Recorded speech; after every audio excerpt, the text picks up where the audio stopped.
মুক্তিযোদ্ধার সন্তান নাতিপুতিরা কেউ মেধাবী না, যত রাজাকারের বাচ্চারা নাতিপুতি হলো মেধাবী, তাই না?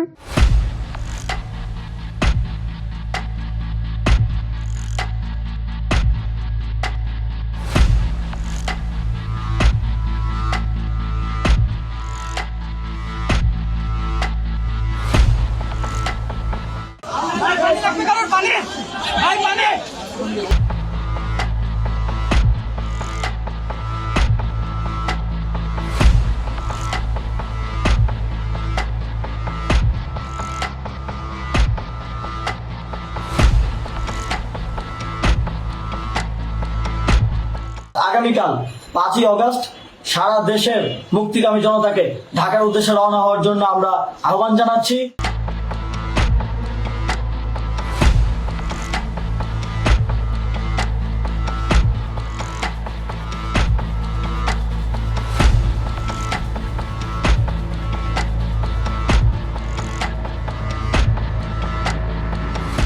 সাহস বুক পেতে দিল নির্জন দুপুরে, শহীদের রক্তে লেখা রক্তের অক্ষরে।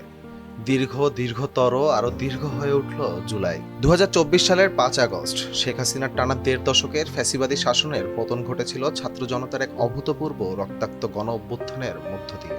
দেখতে দেখতে সেই ঐতিহাসিক জুলাই বিপ্লবের 2 বছর পূর্ণ হতে চলেছে। স্বৈরাচার মুক্ত হওয়ার 24 মাস পর আজ কেমন আছে বাংলাদেশ? জুলাইয়ের বীর শহীদদের বিচার কত দূর এগোলো? কেমন আছেন আহত যোদ্ধারা? আর রাষ্ট্র সংস্কারের যেসব প্রতিশ্রুতি দেয়া হয়েছিল তার কতটুকুই বা বাস্তবায়িত হলো?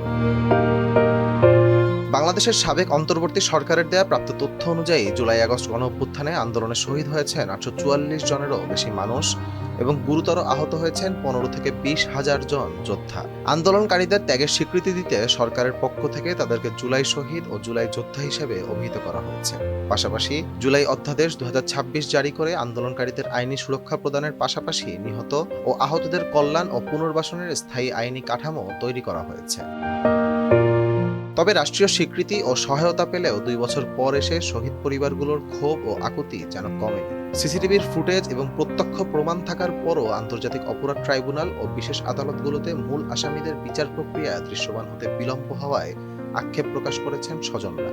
এমনকি জুলাই আন্দোলনের অন্যতম যোদ্ধা শহীদ শরীফ ওসমান বিন হাদির হত্যাকারীদের দেশে ফিরিয়ে এনে বিচার নিশ্চিতে বিলম্ব হওয়ার জন্য তৈরি হয়েছে ক্ষোভ। শহীদ পরিবারের দাবি, রাজনৈতিক কোনো সমঝোতা না করে দ্রুততম সময়ে যেন ঘাতক ও নির্দেশদাতাদের দৃষ্টান্তমূলক শাস্তি নিশ্চিত করা হয়। অন্যদিকে ক্ষমতাচ্যুত আওয়ামী লীগের নেতাকর্মীরা এই 2 বছর পর এসেও পুরো ঘটনাকে ভিন্ন দৃষ্টিভঙ্গিতে দেখছেন। ভারতে অবস্থানরত শেখ হাসিনা সহ দলের নির্বাসিত ও ভার্চুয়াল প্ল্যাটফর্মে সক্রিয় নেতাকর্মীরা আন্দোলনের সময় ঘটে যাওয়া ঘটনাগুলোকে পরিকল্পিত রাজনৈতিক চক্রান্ত এবং সহিংস ক্ষমতা দখল বলে দাবি করছে। এমনকি 5 আগস্টের পর দলীয় কার্যালয় ভাঙচুর ও নেতাকর্মীদের বিরুদ্ধে দায়ের হওয়া মামলাগুলোকে তারা প্রতিশোধমূলক রাজনীতি হিসেবে প্রচার করছে। সামাজিক যোগাযোগ মাধ্যমে সক্রিয় থেকে বিভিন্ন গুজব ছড়ানোর মাধ্যমে তারা আন্দোলনের জন আকাঙ্ক্ষাকে প্রশ্নবিদ্ধ করার অপচেষ্টা চালিয়ে যাচ্ছেন।